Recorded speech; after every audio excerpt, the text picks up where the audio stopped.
Welcome dear student, welcome to this video. Now as you know last video में जो है वो हमने ETS साइकिल देखा which is actually the end of aerobic type of respiration.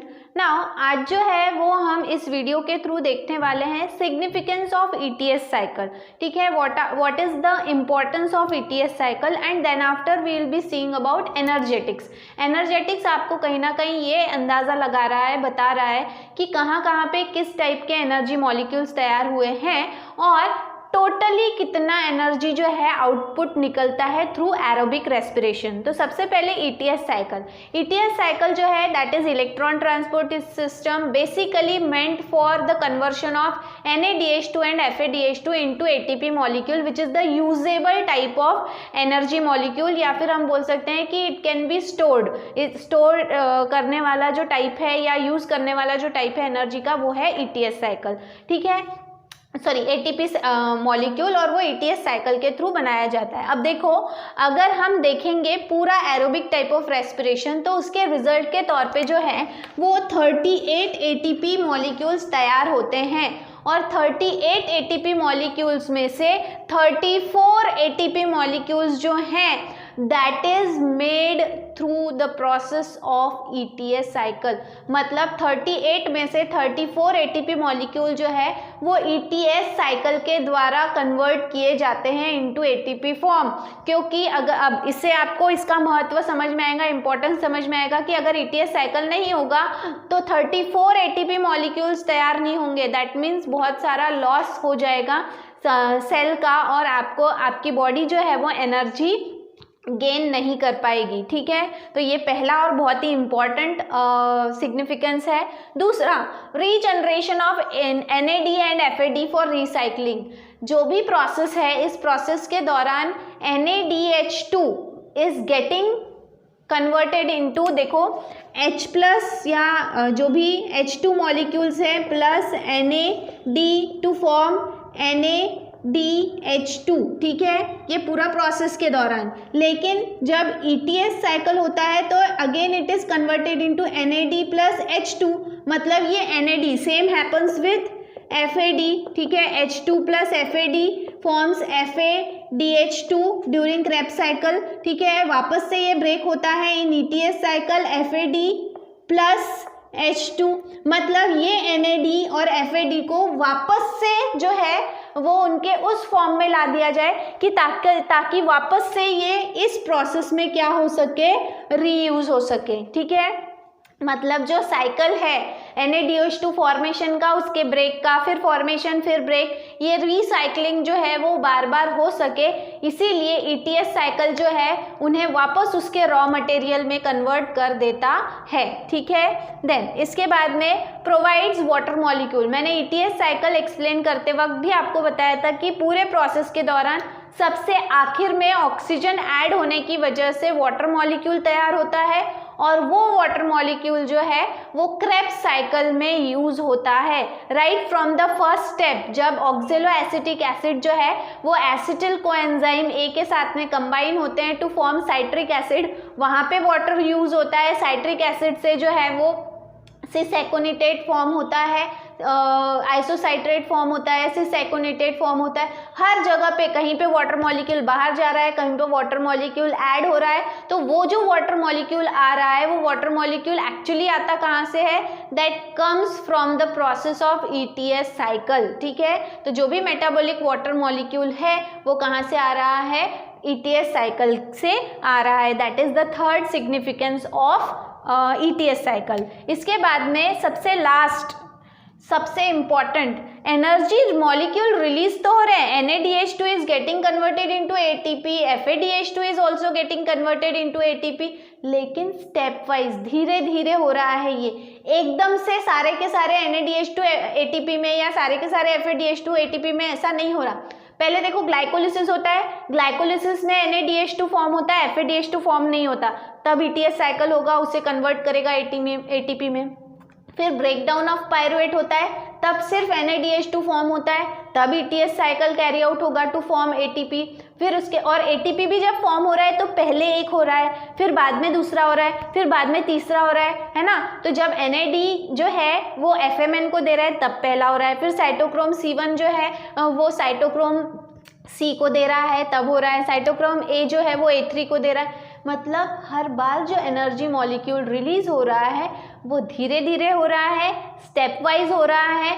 इससे क्या फ़र्क पड़ेगा? इससे फ़र्क ये पड़ता है कि जो सेल है उसे धीरे धीरे एनर्जी मिल रही है, स्टेप वाइज मैनर में एनर्जी मिल रही है, जिसकी वजह से सेल डैमेज नहीं होगा।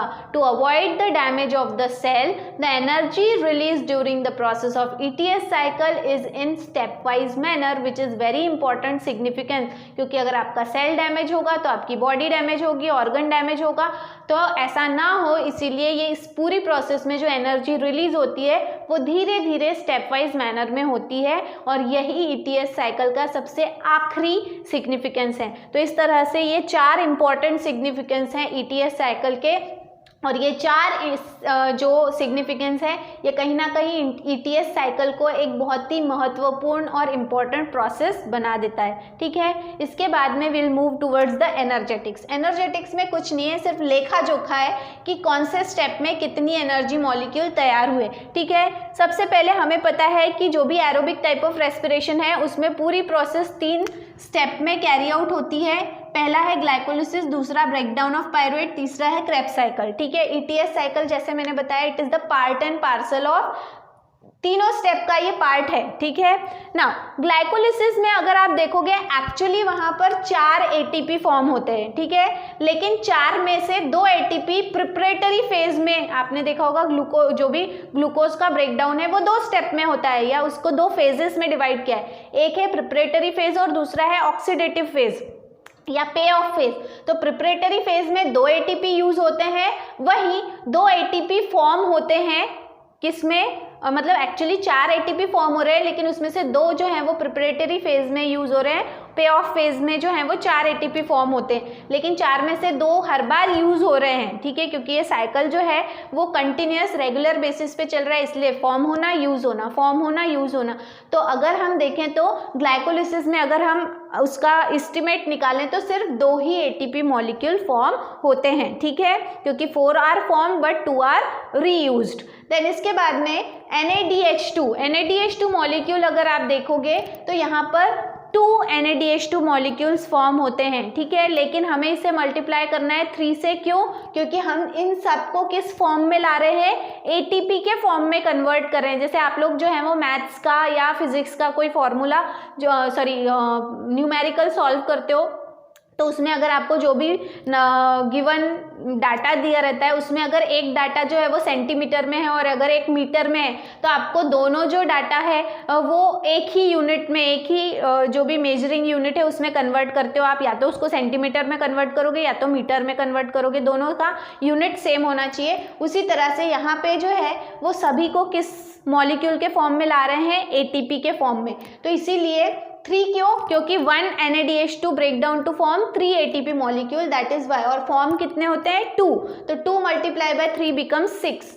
FADH2 बिल्कुल तैयार नहीं होते, इसीलिए अब यहाँ पे ऐड करेंगे 6 + 2 बिकम्स 8। ठीक है, इसके बाद में ब्रेक डाउन ऑफ पायरुवेट में हमने देखा कि पायरुवेट है, 2 पायरुवेट जो है वो 2 कार्बन डाइऑक्साइड रिलीज करता है। यहाँ पे 2 NAD is converted into 2 NADH2 plus इसमें क्या होता है, कोएंजाइम A ऐड होता है और ये क्या बन जाता है, एसिटिल कोएंजाइम A। ठीक है, तो यहाँ पे कितने NADH2 मॉलिक्यूल्स फॉर्म हो रहे हैं, 2। Again 2 multiply by 3 become 6। यहाँ पे कोई ATP फॉर्म नहीं होता और कोई FADH2 फॉर्म नहीं होता, इसलिए क्या हो जाएगा 6 डायरेक्टली। क्रेब्स साइकिल में याद करो मैंने आपको बताया था कि वहाँ पर एक एक ही मॉलिक्यूल के बारे में बताया, लेकिन आपको कंसीडर 2 करना है। भले ही वहाँ पे एक ATP दिखा रहा है लेकिन वहाँ पे 2 ATP दिखाना है आपको। क्यों?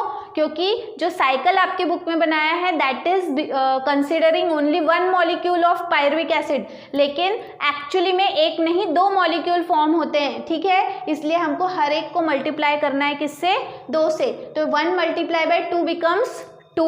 ठीक है, देन यहाँ पर 6 3 बार NaDH2 फॉर्म होते हैं, 3 बार NaDH2 फॉर्म हो रहे हैं, मतलब 2 2 2, 3 2 जा 6, ठीक है।